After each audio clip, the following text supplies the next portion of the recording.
For clarification, on YouTube there are core videos, usually put out by a magazine distributor such as Thrasher, and include pro parts as well as their own content like Skateline or My War on Thrasher. These are considered core. On the other side, there is YouTube skaters, which are generally considered cringy and are not acknowledged by the core skating industry.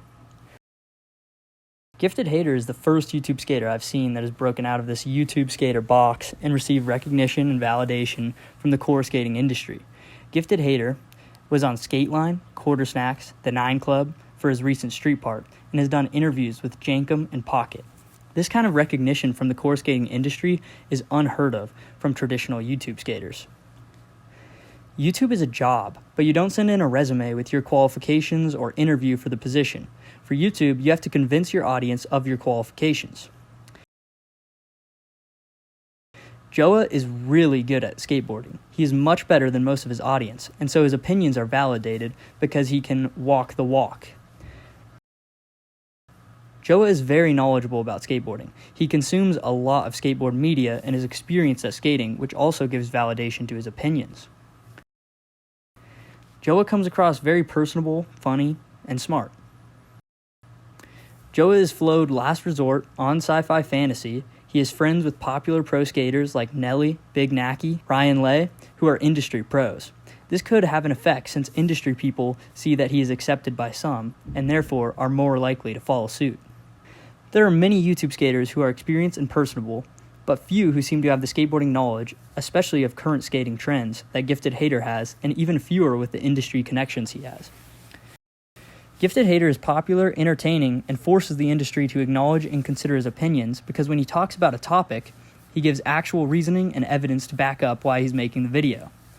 While shows such as the 9 Club watch a video and comment on what's going on, providing very little substance or insight, upload it and call it a day, Gifted Hater puts thought into his videos and provides reasoning for why he thinks a certain way. For example, Gifted Hater did a video on why he thought Tyshawn Jones' Switch Ollie Thrasher cover didn't count, and he did a 15-minute video analyzing the geometry and shadows to support his reasoning. And Tyshawn Jones redid the trick. It's debatable on whether it was solely because of Gifted Hater's video, but it was definitely a factor. So Gifted Hater tangibly affects core skating, which is something no other YouTube skater does. The 9 Club watches skate videos on their podcast, but only provides surface-level commentary on the video. They have gotten complaints for being too positive, but I don't think you have to be negative to make entertaining videos. Gifted Hater did a review of Max Palmer's 917 part on his Patreon, and it was overwhelmingly positive, but it was still entertaining and worth watching because he gave actual reasonings for why he liked it. The 9 Club, on the other hand, provides very little insight or in-depth analysis of why they like or dislike something.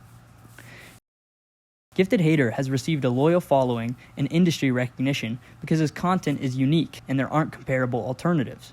Other skateboard YouTubers post the same, usually skate vlog style videos, over and over again, which can get boring and cause a drop-off in viewers and doesn't leave much room for growth. Gifted Hater provides a variety of content, hate line, tier lists, videos on a current topic, park reviews, and video reviews. This way, people are less likely to get burnt out, and it allows him to experiment with new ideas and grow. Core skating has an edge to it. This edge is completely lacking in YouTube skating, who are trying to play the YouTube game to stay monetized and attract the widest audience possible. Gifted Hater, on the other hand, has an edge to his content that is more in line with core skating culture, and he has a loyal fan base who consistently watch his videos and support him. His fans are also fans of the core industry, and so his name appears in Instagram and YouTube comments on core videos in large amounts, making it harder for the industry to ignore him.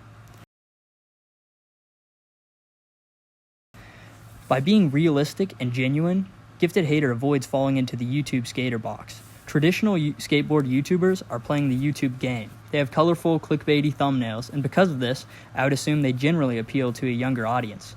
Gifted Hater, on the other hand, is focused on core skateboarding topics. So for example, skater ollies over 12 boards with a big red circle on the thumbnail is going to attract a different audience than, say, Mikey Alfred and the 700K situation.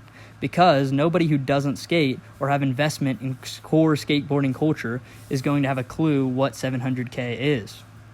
Other skateboard YouTubers seem like they have the strategy of putting out 10 videos and praying that one of them goes viral, and the cycle repeats. They're chasing virality and playing the YouTube game. Also, by calling out the cringe in YouTube skating, he separates himself from other skateboard YouTubers, which makes it easier for core skaters to accept him.